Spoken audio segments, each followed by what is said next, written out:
अच्छा सेठी साहब, एक और बड़ा मामला गाजा का, हाँ कहत साली बाकायदा तौर पर बयान की गई है और कहा गया है कि जो कहत है ये मैन मेड है, इंसान का क्रिएटेड है और इसे ख़त्म किया जा सकता है फौरी इक़दाम लेकर, क्योंकि पहला फेज़ नेतन्याहू बेंयामिन नेतन्याहू की जानिब से शुरू किया जा चुका है गाजा में ऑपरेशन का। लेकिन ऐसे में जो जेरूसलम पोस्ट है और द टाइम्स ऑफ इसराइल है, जो इसराइल के नामवर अखबारात हैं, वो ये बता रहे हैं कि IDF की जानिब से ये बयान आया है कि हुकूमत की बका, इन शॉर्ट नेतन्याहू की बका गजा पर हमले में मुनसर है। इसके अलावा इसराइल के एक साबिक वज़ीर ख़जाना है, उन्होंने ये इल्ज़ाम लगाया है कि हमास को असल में बेंयामिन नेतन्याहू ने नर्चर किया ओवर द ईयर्स। और बाइडेन इंतज़ामिया के एक ऑफिशियल ये कह रहे हैं कि जब जो हॉस्टेजेस थे उनकी रिहाई की बात होती थी तो इस एडमिनिस्ट्रेशन की जानिब से, नेतन्याहू की जानिब से बार बार उसको सबोटाज किया गया। ये आगे पीछे यके बाद दीगरे 3 खबरें ऐसी आई हैं जो बता रही हैं कि इन हाउस यानी घर के अंदर से बेंयामिन नेतन्याहू के खिलाफ बात शुरू हो गई है। इसका इशारा आप अपने एनालिसिस में पहले भी दे चुके हैं। सो किधर जा रही है बात अब इसके बाद? बिल्कुल जी, मैं इसके बारे में कह चुका हूं कि रेजिस्टेंस इंटरनेशनल तो आ रही है, मगर इंक्रीजिंगली आगे डोमेस्टिक से भी आएगी। और इसका इशारा पहले मैंने किया था कि 17 x high people, cabinet members या फौज के लोग ने ऑलरेडी एक डॉक्यूमेंट साइन किया है जिसमें उन्होंने एतराज किया है ऑन नेतन्याहू's एंटी पैलेस्टाइन पॉलिसीज और समझाने की कोशिश की है कि बस करो, ये जो तुम कर रहे हो, ये इसके साथ इजराइल की जो पोजीशन है वो कमजोर हो रही है, स्ट्रांग नहीं हो रही।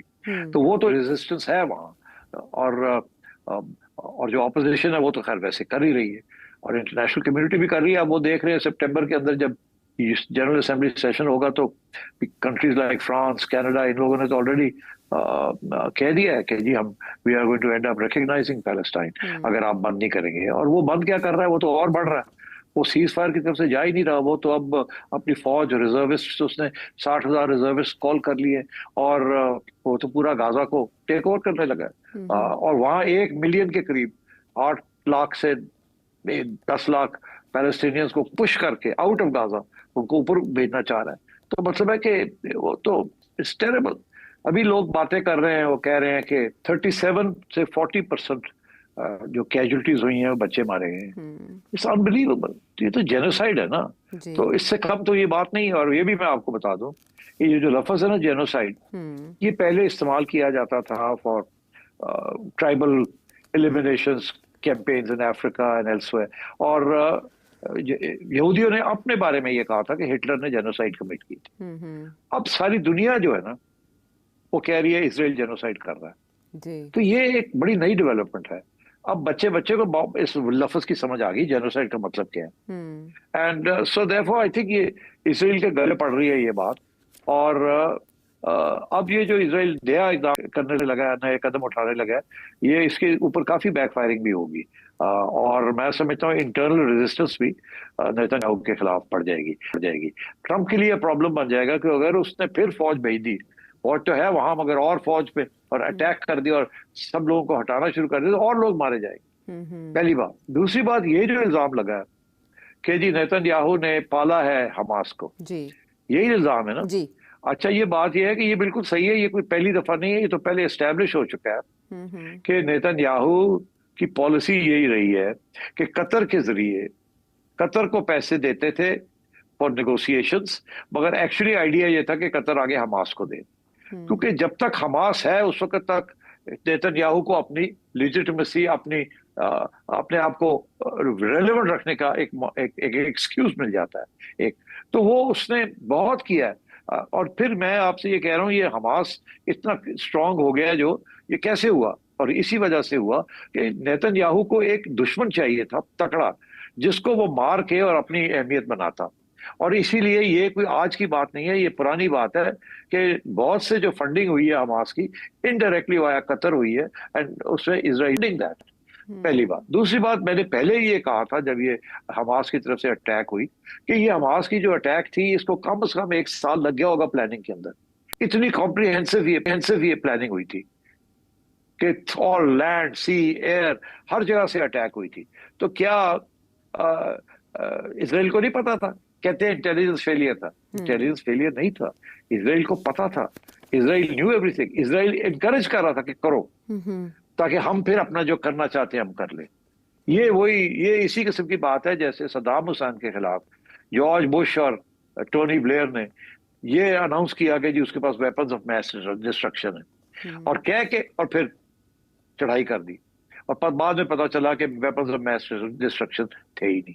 और अब टोनी ब्लेयर कहता है हाँ हमारी इंटेलिजेंस ठीक नहीं थी, हमें हमारा ख्याल था। तो मतलब ये उसी किस्म की बात है कि पहले एक चीज को खड़ा किया जाए अपने खिलाफ, फिर उनको हथियार दिए जाए, फिर जब वो आपके खिलाफ थोड़ी बहुत रेजिस्टेंस कर सके तो फिर आप उनको उड़ा के रख दें और कहें जी देखें हमने कितना जबरदस्त काम किया है, और अपनी लेजिटिमेसी को कायम करें।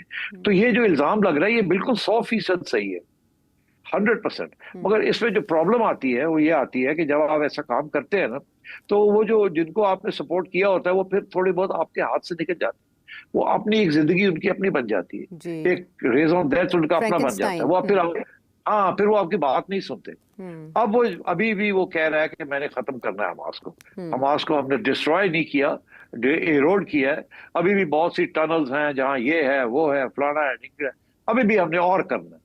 तो अब वो बिल्कुल चाहता है कि किसी तरीके से हमास को बिल्कुल ही खत्म कर दिया जाए, और ये मौका वो समझता फिर नहीं आएगा, क्योंकि अब ईरान जो है वो न्यूट्रलाइज हो गया है, सीरिया न्यूट्रलाइज हो गया है, हमास अकेला रह गया है, और पीछे से पाइपलाइंस खत्म हो गई हैं, एंड सो ही थिंक्स कि अब आखिरी स्टेज है, अब खत्म ही कर दिया जाए।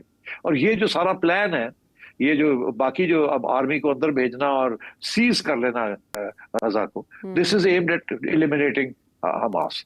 मगर लोगों का ये कहना है कि इतना आसान नहीं होगा, और ये एन मुमकिन है कि आईडीएफ जो फोर्स है उसके अंदर बगावत भी हो सकती है और डिसएग्रीमेंट भी हो सकती है, क्योंकि बहुत प्रेशर है सोल्जर्स के ऊपर भी कि आप कर क्या रहे हैं, जेनोसाइड कर रहे हैं, बच्चों को मार रहे हैं एंड सो ऑन। तो मेरा ख्याल है कि अब आप देखिएगा अगले 3-4 महीने के अंदर काफी सिग्निफिकेंट डेवलपमेंट्स होने जा रही हैं as far as Israel and Netanyahu is concern. 21 ममालिक यूरोपीय ममालिक उनकी जानिब से भी मजम्मत की गई है इवन सेटलमेंट प्लान की। देखना यह है कि आने वाले दिनों में ये ऑपरेशन जो गजा में जारी है वो क्या रुख इख्तियार करता है, किन अवामिल ने शेप अप किया आज की सूरत हाल को, ये आपने जाना। वापस आते हैं ब्रेक के बाद।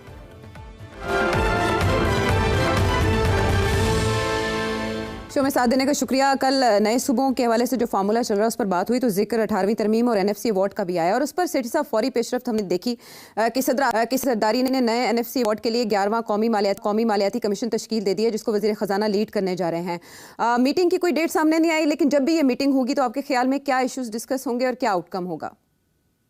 देखिए ये बड़ी इंपॉर्टेंट मीटिंग होगी, और इसमें क्या होगा वो तो सबको पता है कि इस वक्त एक प्रेशर है फ्रॉम द फेडरल गवर्नमेंट के एनएफसी अवार्ड को रिवाइज किया जाए, ताकि फेडरल गवर्नमेंट के पास ज़्यादा पैसे हों और प्रोविंसेस में कम जाएं, क्योंकि अब डिफेंस एक्सपेंडिचर बढ़ रहे हैं, डेट पेमेंट्स बढ़ रही हैं, और फेडरल गवर्नमेंट के पास पैसे नहीं है, और प्रोविंसेस जो अपने अपने पैसे इकट्ठे करें, टैक्स रेजीम्स अपनी ठीक करें एंड सो ऑन। तो बड़ा इंपॉर्टेंट है ये, और इसके ऊपर बहुत प्रेशर है कि इसको रिफॉर्म किया जाए।